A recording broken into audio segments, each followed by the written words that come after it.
لا إله إلا الله وحده لا شريك له ونشهد أن سيدنا وسندنا وحبيبنا وحبيب ربنا ومولانا ونبينا محمدا عبده ورسوله وصلى الله تعالى عليه وعلى آله وأصحابه وبارك وسلم تسليما كثيرا كثيرا. أما بعد فأعوذ بالله من الشيطان الرجيم. بسم الله الرحمن الرحيم. واصبر على ما يقولون واهجرهم هجرا جميلا. عن ابن عباس رضي الله عنهما قال قال رسول الله صلى الله عليه وسلم لأشج عبد القيس إن فيك خصلتين يحبهم الله الحلم والأنات أو كما قال رسول الله صلى الله عليه وسلم صدق الله مولانا العظيم وصدق رسوله النبي الكريم ونحن على ذلك لمن الشاهدين والشاكرين والصلاة والسلام على سيد الأنبياء والمرسلين والحمد لله رب العالمين. گرامی قدر سامعین، آپ کے سامنے 29ویں پارے سے سورہ مزمل کی ایک آیت کریمہ تلاوت کی ہے، اور حضور نبی کریم صلی اللہ علیہ وسلم کی احادیث میں سے ایک حدیث شریف جس کے راوی حضرت ابن عباس رضی اللہ عنہما ہیں، وہ حدیث آپ کے سامنے پڑھی ہے. اس حدیث کو امام مسلم رحمہ اللہ نے اپنی صحیح مسلم میں نقل فرمایا ہے.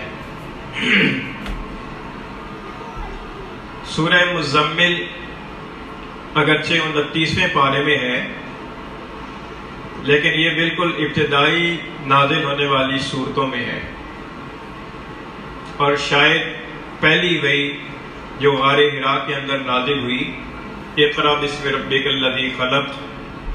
سورہ علق کی 5 آیات کریمہ، ان کے بعد شاید یہی پہلی سورت نازل ہوئی ہے. بالکل ابتدائی نبوت کا زمانہ ہے. کفار اور قریش کے سامنے پہلی مرتبہ توحید کی اور رسالت کی اور آخرت کی بات آ رہی ہے، اور یہ بات خاص طور پر توحید کی بات اور آخرت کی بات ان کے لیے بہت انوکھی تھی. جب حضور اقدس صلی اللہ علیہ وسلم کی طرف سے دعوت کا یہ آغاز ہوا تو قریشی سرداروں میں سے کچھ سردار دار الندوہ کے گھر کے اندر جمع ہوئے اور باہمی مشورہ کرنے لگے اور سوچنے لگے کہ آخر حضور اقدس صلی اللہ علیہ وسلم جو ہمارے ہی درمیان پیدا ہوئے ہیں، ہمارے ہی درمیان ان کا بچپنا اور جوانی گزری ہے اور 40 سال کی عمر ہو گئی، اب یکا یک یہ انہوں نے ایک انوکھی بات شروع کر دی ہے،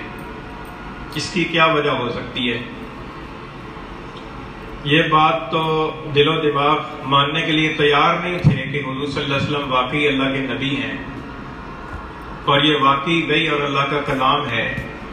اس لیے اپنی سوچ کے مطابق توجیہ کرنے لگے. کسی نے کہا کہ آپ کاہن ہیں، علیاذ باللہ، غیب کی خبریں بتاتے ہیں. کسی نے کہا کہ آپ مجنون ہیں، علیاذ باللہ، آپ کو کوئی دماغی عارضہ پیش آ گیا ہے. کسی نے کہا کہ آپ ساحر ہیں، جادو کرتے ہیں. اس طرح کی باتیں ان کی آپس میں ہوئی. حضور اقدس صلی اللہ علیہ وسلم کو جب ان باتوں کا علم ہوا تو حضور اقدس صلی اللہ علیہ وسلم کو ان باتوں کی وجہ سے بہت رنج ہوا اور افسوس ہوا کہ میری قوم والے میرے بارے میں کیا تاثرات رکھتے ہیں، اور میں ان کو خیر خواہی کے ساتھ اللہ کی طرف بلا رہا ہوں۔ جب یہ رنج ہوا تو اللہ تعالیٰ کی طرف سے ارشاد ہوا کہ وَاصْبِرْ عَلَىٰ مَا يَقُولُونَ، اور آپ سہتے رہیے ان باتوں کو جو یہ کہتے ہیں۔ وَاهْجُرْهُمْ هَجْرًا جَمِيلًا، اور ان سے کنارہ کش رہیے خوبصورتی کے ساتھ، حسن سلوک کے ساتھ، اچھے طریقے پر۔ یہ تو اس آیت کریمہ کا پس منظر اور اس کا مفہوم ہے۔ اس آیت کریمہ سے یہ بات معلوم ہوئی کہ صبر کا ایک موقع یہ بھی ہوتا ہے کہ جب انسان کے بارے میں کوئی دوسرا ایسی باتیں کہے کہ جو باتیں اس آدمی کے لیے ناگواری کا باعث ہوں، کوئی دوسرا آدمی اس کے ساتھ ایسا رویہ اختیار کرے کہ جو رویہ اس کے لیے تکلیف کا باعث ہو، کوئی آدمی اس کے ساتھ ایسا سلوک کرے کہ جو سلوک اس کے لیے تکلیف کا باعث ہو، تو ایسے موقع پر اللہ تعالیٰ کا ارشاد یہ ہے کہ انسان کو سہ لینا چاہیے، خاموشی کے ساتھ اس کو سہ لینا چاہیے، اور خوبصورتی کے ساتھ اس سے اعراض برتنا چاہیے۔ خوبصورتی کے ساتھ اعراض برتنے کے اندر ایک تو یہ بات داخل ہے کہ اس کی کسی سے شکایت نہ کرے، بس اللہ کے سامنے اپنا شکوہ شکایت کرے، اللہ سے مانگے، اور کسی دوسرے کے سامنے اس کی شکایت نہ کرے۔ دوسرا یہ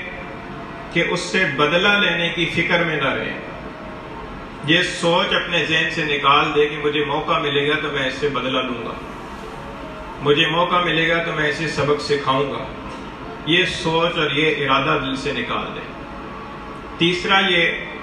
کہ جب اس کے ساتھ گفتگو ہو یا کوئی معاملہ پیش آ جائے تو اسے محسوس نہ ہونے دے، اس کے ساتھ ایسا طرز عمل اختیار کرے کہ وہ اس کے اندر انتقام کی جھلک نظر نہ آئے۔ تو یہ حجر جمیل کہلاتا ہے، خوبصورتی کے ساتھ الگ ہو جانا، کنارہ کشی اختیار کر لینا، اعراض برتنا۔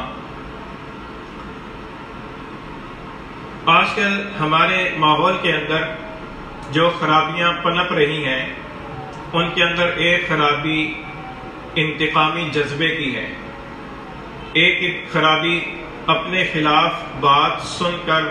بھڑک اٹھنے کی ہے، جس کو اشتعال میں آنا کہا جاتا ہے۔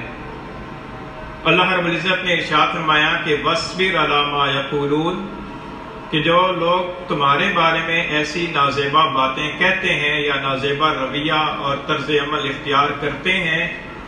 تمہیں چاہیے کہ ان باتوں کو سہ لو، ان باتوں کو پی جاؤ۔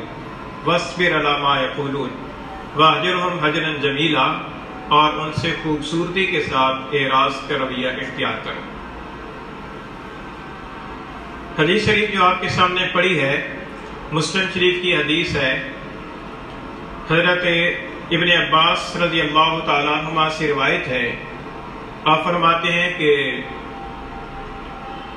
آپ نے اشج عبد القیس کے بارے میں ارشاد فرمایا۔ حضور اقدس صلی اللہ علیہ وسلم نے جب اسلام کی دعوت کا آغاز فرمایا، خصوصاً مدینہ منورہ میں ہجرت فرمانے کے بعد، پھر آپ کے پاس کئی لوگ گروہوں کی شکل میں آتے تھے اسلام قبول کرنے کے لیے، ان کو وفود کہا جاتا تھا، وفد کی جمع۔ ایک وفد آیا جس کا وفد عبد القیس کہا جاتا تھا، وہ آپ کی خدمت میں حاضر ہوئے۔ یہ حدیث شریف کا پس منظر ہے۔ وہ خدمت میں حاضر ہوئے، ان لوگوں کے دلوں کے اندر آپ کی عقیدت اور محبت اور عظمت تھی، جوش اور جذبہ تھا، آپ کی زیارت کا شوق تھا۔ وہ آئے اور انہوں نے جلدی جلدی اپنی سواریوں سے اترے اور جس حالت میں تھے جلدی سے رسالت مآب صلی اللہ علیہ وسلم کی خدمت میں حاضر ہوئے۔ لیکن اس وقت کے جو رئیس تھے عبد القیس، جن کو اشج بھی کہا جاتا تھا، وہ اسی وقت کے ساتھ آئے تھے۔ وہ آئے، انہوں نے اپنی اونٹنی کو پراپر طریقے سے بٹھایا، اس کو باندھا، اپنے اسباب اور سامان کو سمیٹا، اس کے پر سلیقے اور کرینے سے چادر ڈالی اور اپنے آپ کو صاف ستھرا کیا جو گرد و غبار تھا راستے کا، اور عمدہ لباس پہنا، پھر حضور اقدس صلی اللہ علیہ وسلم کی خدمت میں وقار کے ساتھ حاضر ہوئے۔ حضور اقدس صلی اللہ علیہ وسلم نے ان کے بارے میں ارشاد فرمایا، ان فیک خصلتین، اے اشج عبد القیس، تیرے اندر دو عادتیں ہیں، دو خوبیاں ہیں، یحبہم اللہ، جن کو اللہ پسند کرتا ہے، اللہ کو پسند ہے۔ فرمایا کہ الحلم والانات، ایک حلم ہے، برداشت ہے، تحمل ہے، اور دوسرے وقار اور سنجیدگی اور ٹھہراؤ ہے۔ یہ حضور اقدس صلی اللہ علیہ وسلم نے ان کے بارے میں ارشاد فرمایا۔ اشج عبد القیس نے عرض کیا کہ اللہ کے رسول، یہ جو خصلتیں آپ نے ارشاد فرمائی ہیں، یہ پیدائشی طور پر میرے اندر ہیں یا بعد میں پیدا ہوئی ہیں؟ حضور اقدس صلی اللہ علیہ وسلم نے فرمایا کہ پیدائشی ہیں۔ آپ نے اللہ کی حمد و ثنا بیان کی، الحمدللہ الذی جبلنی علی خلقین یحبہم اللہ ورسولہ، ساری تعریفیں اس اللہ کے لیے ہیں کہ جس اللہ نے مجھے ایسی دو خوبیوں کے ساتھ پیدا فرمایا ہے کہ جو خوبیاں اللہ اور اس کے رسول کو پسند ہیں۔ اس حدیث شریف سے بھی معلوم ہوتا ہے کہ حلم یعنی برداشت کر لینا،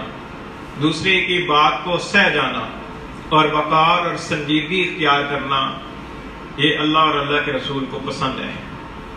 اللہ تعالیٰ یہ چاہتے ہیں کہ اس کے کسی بندے کے ساتھ کوئی دوسرا بندہ ظلم اور زیادتی کرے تو وہ بندہ اللہ کی خاطر اس کو پی جائے۔ اللہ اس بات کو پسند فرماتے ہیں، اللہ تعالیٰ اس کو پسند فرماتے ہیں، یہ حلم کہلاتا ہے۔ تو گویا آیت کریمہ جو سورہ مزمل کی آیت کریمہ ہے، اس کے اندر بھی حلم کی تعلیم ہوئی، اور حدیث شریف کے اندر بھی حلم کی خوبی کو بیان فرمایا گیا ہے۔ اور حلم جو ہے یہ اشتعال میں آنے کی ضد ہے۔ اشتعال میں آنا یہ ہے کہ کسی نے کوئی بات ذرا سی ایسی کہہ دی کہ جس کی وجہ سے ناگواری ہوئی، طبیعت میں تلخی آئی، اور آدمی فوراً بھڑک اٹھا اور اس نے فوری طور پر انتقام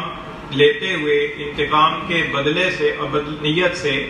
کوئی اور جملہ یا کوئی بات چبھتی ہوئی دوسرے کو کہہ دی، یہ تو اشتعال ہو گیا، یہ تو عدلے کا بدلہ ہو گیا۔ اور حلم یہ ہے کہ آدمی اس کو برداشت کر لے۔ پھر حلم کے بارے میں بھی علماء کرام نے فرمایا کہ حلم اور ہے، تحمل اور ہے۔ تحمل یہ ہے کہ آدمی ناگوار طبع بات کو ناگواری کے ساتھ برداشت کر لے، جیسے کڑوی دوائی کو آدمی اپنا منہ بنا کر لے لے، ناگواری کے ساتھ برداشت کر لیا، یہ تحمل ہے۔ حلم اس سے اگلا درجہ ہے، اور وہ یہ ہے کہ ناگوار بات کو خوشگواری کے ساتھ سہ لینا، خوشگواری کے ساتھ سہ لینا، اور یہ سوچنا کہ بس میرے ساتھ ہونا چاہیے تھا ایسا، مجھے یہ بات اسے کہنی چاہیے تھی، اللہ تعالیٰ نے اس کے ذریعے سے مجھے یہ بات کہلوائی ہے، اللہ تعالیٰ نے اس کے ذریعے سے مجھے یہ پیغام پہنچوایا ہے۔ انسان اس کو خوشگواری کے ساتھ سہ لے اور برداشت کر لے، یہ حلم کہلاتا ہے۔ ہمارے ہاں آج کل کا جو ماحول ہے یا جس طرح کا ہمارا معاشرہ ہے، ہمارا رویہ یہ ہوتا ہے کہ اگر کسی آدمی نے ایک ناگوار بات کہی ہے تو جب تک کلیجہ ٹھنڈا نہیں ہو جاتا اس وقت تک اس کے سامنے تند و تیز قسم کی باتوں کا سلسلہ جاری رکھتے ہیں۔ یہ گھریلو سطح پر بھی ہوتا ہے، خاندانی سطح پر بھی ہوتا ہے، اور جہاں پر آدمی کام کرتا ہے اس جگہ پر بھی یہ ہوتا ہے، بازاروں کے اندر بھی یہ ہوتا ہے، اور گاڑیوں کے اندر بھی سفر کے دوران بھی اس طرح کے واقعات عموماً ہوتے رہتے ہیں۔ ویسے تو ساری زندگی کے لیے حلم کی عادت انسان کو اپنانی چاہیے، لیکن کچھ خاص مواقع جہاں پر انسان کے بھڑک اٹھنے کا زیادہ امکان ہوتا ہے، حضور اقدس صلی اللہ علیہ وسلم نے ایسے چند مواقع کے بارے میں خصوصی طور پر بھی ہدایات ارشاد فرمائی ہیں۔ ایک اصولی درجے کی ہدایت تو حضور نے یہ ارشاد فرمائی، ترمذی کی روایت ہے، فرماتے ہیں کہ حضور صلی اللہ علیہ وسلم نے فرمایا کہ لا تکونوا امعاتا، تم امعا نہ بنو۔ امعا کیا؟ آگے اس کی وضاحت فرمائی کہ تم یہ کہنے لگو کہ اگر لوگوں نے ہمارے ساتھ احسان کا رویہ اختیار کیا تو ہم بھی بدلے میں احسان کریں گے، اور اگر لوگوں نے ہمارے ساتھ ظلم اور زیادتی کی تو ہم بھی ظلم اور زیادتی کریں گے۔ حضور نے فرمایا کہ تم ایسے نہ بنو، بلکہ اپنے دلوں کے اندر یہ بات پکی کرو کہ اگر لوگوں نے ہمارے ساتھ احسان کیا تو ہم احسان کریں گے، اور اگر لوگوں نے ہمارے ساتھ زیادتی کی تو ہم زیادتی نہیں کریں گے، ہم جوابی کارروائی نہیں کریں گے، ہم انتقامی کارروائی نہیں کریں گے۔ حضور نے فرمایا کہ تم اپنے آپ کو اس بات پر پکا کرو۔ یہ تو ہوگی اصولی بات۔ اس کے علاوہ جو خاص مواقع ہیں کہ جہاں پر یہ انسان کی عادت ہے اور انسان ایسے مواقع پر حد سے گزر جاتا ہے اور طعن و تشنیع کا جواب طعن و تشنیع کے ساتھ ہی دیتا ہے اور تقاضا ہوتا ہے، ان میں سے ایک موقع ہے رشتہ داروں کے ساتھ غمی، شادی یا مختلف مواقع پر اختلاف۔ ایسے موقع پر انسان یہ سوچتا ہے کہ فلاں چچا نے، فلاں ماموں نے، فلاں خالہ نے مجھے فلاں کی شادی پر نہیں بلایا تھا، اب میں اس کو نہیں بلاؤں گا۔ وہ فلاں رشتہ دار، فلاں میرا فلاں عزیز فوت ہوا تھا، اس کے جنازے پہ نہیں آیا تھا، اس کے جنازے میں میں نہیں جاؤں گا۔ اس نے میرے ساتھ ایسا کیا تھا، میں اس کے ساتھ ایسا کروں گا۔ ایک حدیث میں آتا ہے کہ حضور اقدس صلی اللہ علیہ وسلم کے سامنے ایک صحابی حاضر ہوئے اور عرض کیا کہ اللہ کے رسول، میرے کچھ رشتہ دار ہیں، میں ان کے ساتھ صلہ رحمی کرتا ہوں، میرے ساتھ قطع رحمی کرتے ہیں، میں ان کے ساتھ اچھا سلوک کرتا ہوں، وہ میرے ساتھ برا سلوک کرتے ہیں،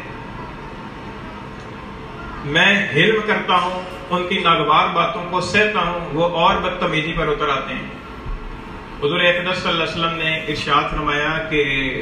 اگر تو جو بات کہہ رہا ہے یہ حقیقت ہے اور واقعی ایسا ہو رہا ہے تو فرمایا کہ پھر تو ان کے منہ کے اندر گرم راکھ ڈال رہا ہے، یعنی یہ جو تیرا حسن سلوک ہے اور ان کی بد سلوکی ہے، اس کے نتیجے کے اندر اللہ تعالیٰ کی طرف سے ان کو عذاب پڑے گا۔ تمہارا کچھ نہیں بگڑے گا لیکن ان کا بہت کچھ بگڑ جائے گا، اور جب تک تمہارا یہ طرز عمل ان کے ساتھ جاری رہے گا، اللہ تعالیٰ کی طرف سے تمہارے ساتھ ان کے خلاف ایک مددگار بھی رہے گا۔ اس سے معلوم ہوا کہ حضور اقدس صلی اللہ علیہ وسلم نے اس کی حوصلہ افزائی نہیں فرمائی کہ اچھا وہ بدسلوکی کر رہے ہیں تو تم بھی بدسلوکی کرو۔ حضور نے اس کی حوصلہ افزائی نہیں فرمائی، بلکہ حضور نے ان کے اس حسن سلوک کی حوصلہ افزائی فرمائی کہ جو تم حسن سلوک ان کے ساتھ روا رکھے ہوئے یہ بہت اچھا ہے اور ایسا ہی کرنا چاہیے۔ ایک موقع آتا ہے میاں بیوی کا۔ میاں بیوی کا آپس کا جو رشتہ ہے یہ بڑا نازک رشتہ ہوتا ہے، بہت کلوز رشتہ ہوتا ہے، اور اس رشتے کے اندر آپس میں بہت اونچ نیچ آتی ہے اور ایک دوسرے کی طرف سے خلاف طبع باتیں بہت پیش آتی ہیں، اور جس کی وجہ سے آپس میں زندگی تلخ ہوتی ہے اور انسان جو ہے وہ بدلے کا ارادہ کرتا ہے اور کئی دفعہ لیتا بھی ہے۔ تو حضور اقدس صلی اللہ علیہ وسلم نے ارشاد فرمایا کہ لا یفرق مؤمن مؤمنۃ، کوئی مومن اپنی بیوی سے بغض نہ رکھے، ان کرہ منہا خلقا رضی منہا آخر، اگر اس سے کوئی عادت اس کی ناپسند ہے تو کوئی عادت اس کی پسند بھی ہوگی۔ مثلا وہ بد سلیقہ ہے، اسے کھانا صحیح پکانا نہیں آتا، یہ اس کی خامی ہے، تو وہ دوسری طرف باحیا بھی ہے، شرم و حیا والی ہے، یہ اس کی خوبی بھی ہے۔ تو حضور اقدس صلی اللہ علیہ وسلم نے فرمایا کہ اس کی خامیوں کو نظر انداز کر کے خوبیوں پر نظر رکھ کر اس کے ساتھ نبھاؤ کرو۔ ایک موقع آتا ہے خرید و فروخت کا، معاملے کا، کہ جو دو فریق آپس میں معاملہ کر رہے ہوتے ہیں، سودا کر رہے ہوتے ہیں، بسا اوقات آدمی اس کے اندر اشتعال کے اندر آ جاتے ہیں۔ حضور اقدس صلی اللہ علیہ وسلم نے ارشاد فرمایا کہ رحم اللہ رجلا سمحا، اللہ تعالیٰ رحم فرمائے اس آدمی پر کہ جو کشادہ ظرف ہے، کھلے دل والا ہے۔ اذا باع و اذا اشترى و اذا اقتضى، جب وہ کوئی چیز بیچتا ہے تو اس کے رویے میں لچک ہوتی ہے، جب وہ کوئی چیز خریدتا ہے تو اس کے رویے میں لچک ہوتی ہے، اور جب کوئی کسی کے ساتھ ادھار کا، لین دین کا، کرایہ داری کا معاملہ کرتا ہے تو اس کے رویے کے اندر برداشت ہوتی ہے، لچک ہوتی ہے، وہ دوسرے کا خیال رکھتا ہے، اور کشادہ ظرفی کا مظاہرہ کرتا ہے، حضور اقدس صلی اللہ علیہ وسلم نے فرمایا کہ اللہ رحم فرمائے ایسے مرد پر۔ اس سے یہ معلوم ہوتا ہے کہ آپس کے معاملات کرتے وقت میں، خرید و فروخت کرتے وقت میں بھی آدمی کو چاہیے کہ وہ تحمل کے ساتھ کام لے اور دوسرے کے جو معاملات ہیں ان کو مد نظر رکھتے ہوئے اپنی طرف سے جتنی گنجائش دے سکتا ہو گنجائش دینی چاہیے۔ ایک یہ موقع ہوتا ہے۔ ایک موقع یہ ہوتا ہے کہ انسان کے والدین بوڑھے ہو گئے، ضعیف ہو گئے، کمزور ہو گئے، اب ان کی خدمت کا اور ان کی چڑچڑی باتوں کو برداشت کرنے کا وقت آیا ہے۔ ایسے وقت کے اندر اولاد بسا اوقات چڑ کر والدین کے ساتھ کوئی بدتمیزی یا بے ادبی کر دیتی ہے۔ اس کے بارے میں اللہ تعالیٰ کا ارشاد ہے کہ اما یبلغن عندک الکبر احدہما او کلاہما فلا تقل لہما اف۔ فرمایا کہ جب تیرے والدین دونوں یا دونوں میں سے کوئی ایک تیرے پاس بڑھاپے کی عمر کو پہنچ جائیں اور ان کی طبیعت ایسی ہو جائے کہ اب بیماریاں ہیں، عوارضات ہیں اور وہ تیرے محتاج ہیں اور ان کی باتوں کے اندر بڑھاپے کی وجہ سے اور بیماری کی وجہ سے چڑچڑاپن ہے، تو فرمایا کہ فلا تقل لہما اف، ان کو اف بھی نہیں کہنا۔ اف کا ترجمہ ہمارے ہاں ہوں، جیسے کوئی آدمی کسی کو بات کہے نا اور اسے بات ناگوار گزرے اور وہ کچھ اور نہ کہے بلکہ ایسی بات کر دے یا اپنے چہرے سے ناگواری کے اثرات ظاہر کرے۔ اللہ تعالیٰ نے فرمایا کہ یہ نہ کرو، فلا تقل لہما اف، ان کی ناگوار تباہ باتوں کو برداشت کرو، حلم کا مظاہرہ کرو، اشتعال کے اندر نہ آؤ اور ان کی ناگوار تباہ باتوں کو حلم کے ساتھ، خوشگواری کے ساتھ برداشت کرو۔ تو یہ بھی ایک موقع ہے۔ اس موقع کے بارے میں قرآن مجید کے اندر صاف طور پر ہدایات دے دی گئی۔ تو اس لیے عرض کرنے کا مقصد یہ ہے کہ ہمارے ہاں یہ جو اشتعال والی ایک نفسیات پنپ رہی ہیں اور اس کے بہت سارے اسباب ہیں، لیکن جو قرآن و حدیث کی تعلیمات ہیں ان تعلیمات کے مطابق ہمیں چاہیے کہ اپنے اندر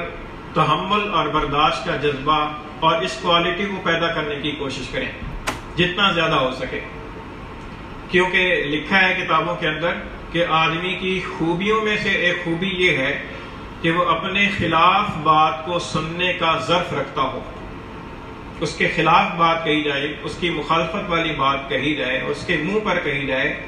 اس کی خوبی یہ ہونی چاہیے کہ وہ اس کو سننے کا حوصلہ رکھے، وہ اس کو سنیں۔ کیونکہ بعض اوقات ایسے ہوتا ہے کہ کوئی دوسرا آدمی ایسی بات کہہ رہا ہوتا ہے کہ وہ بات اگرچہ کڑوی لگ رہی ہوتی ہے لیکن حقیقت پر مبنی ہوتی ہے، اور جب آدمی تحمل کے ساتھ سنے گا تو اس سے اپنی اصلاح کا اور اپنے بارے میں سوچنے کا موقع ملے گا۔ اور یہ جو فوراً جوابی کاروائی اور فوراً عدلے کا بدلہ اتارتے ہوئے جواب دینے کا تقاضا پیدا ہوتا ہے، اس تقاضے کو دبانے کے لیے ایک کتاب کے اندر لکھا ہے، وہ یہ کہتے ہیں، لکھنے والا لکھتا ہے کہ جب کوئی ایسی ناگواری تباہ بات تمہارے سامنے آئے اور تمہارے دل میں تقاضا پیدا ہو کہ میں اس کو جواب دوں، تو اپنے دل کو سمجھا لو اور اسے بھی کہہ دو کہ میں کل اس کا جواب دوں گا، کل اس وقت تو میں اس کا جواب دوں گا۔ پھر کل اس وقت تک اس کی زندگی کے اندر رات اور دن آئے گا اور صبح و شام آئے گی اور مختلف لوگوں سے وہ ملے گا، مختلف حالات سے گزرے گا۔ 24 گھنٹے کے بعد اس وقت تک اس کی ذہن سے وہ بات نکل چکی ہوگی۔ وہ جو ایک جوش اور جذبہ ہوتا ہے نا، اس جوش اور جذبے کے پر قابو پانے کی ضرورت ہے کہ اس کو قابو کر لیا جائے، اور بعد میں آدمی تحمل سے سوچ لے کہ اس نے کیا بات کہی تھی اور اس بات کے اندر کتنی حقیقت اور کتنی خلاف حقیقت ہے اور اس کا کیا جواب ہونا چاہیے۔ پھر آدمی عقل مندی والا جواب اس انسان کو سوجھے گا اور انسان دوراندیشی کے ساتھ اس کا جواب دے سکے گا۔ اللہ تعالیٰ سے دعا ہے کہ اللہ تعالیٰ ہمیں عمل کی توفیق عطا فرمائے۔